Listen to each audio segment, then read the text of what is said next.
আপনার টাকা কি ঘুমাচ্ছে? আপনার পাসবইয়ে টাকা আছে, কিন্তু সেটা ঘুমিয়ে ঘুমিয়ে কি কমে যাচ্ছে দিনে দিনে?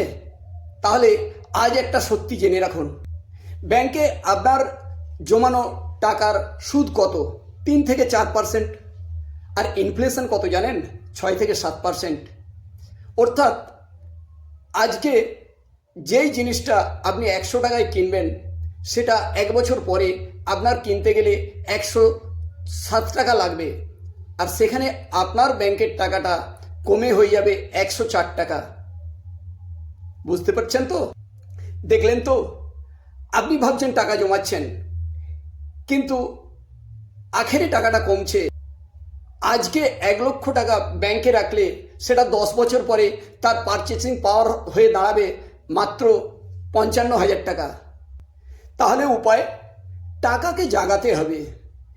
যেখানে টাকা রাখলে ইনফ্লেশনকে বিট করতে পারবে, তেমন কয়েকটি জায়গা ইকুইটিতে রাখুন, মিউচুয়াল ফান্ডে রাখুন, গোল্ডে ইনভেস্ট করুন। এর মধ্যে রাখলে আপনার ইনফ্লেশনটা বিট করতে পারবে। আপনার টাকা যদি ঘুমিয়ে থাকে, তাহলে কমেন্টে লিখুন ওয়াকআপ। আমি আপনাকে স্টেপ বাই স্টেপ গাইড করে আপনার টাকাকে জাগাতে সহযোগিতা করব।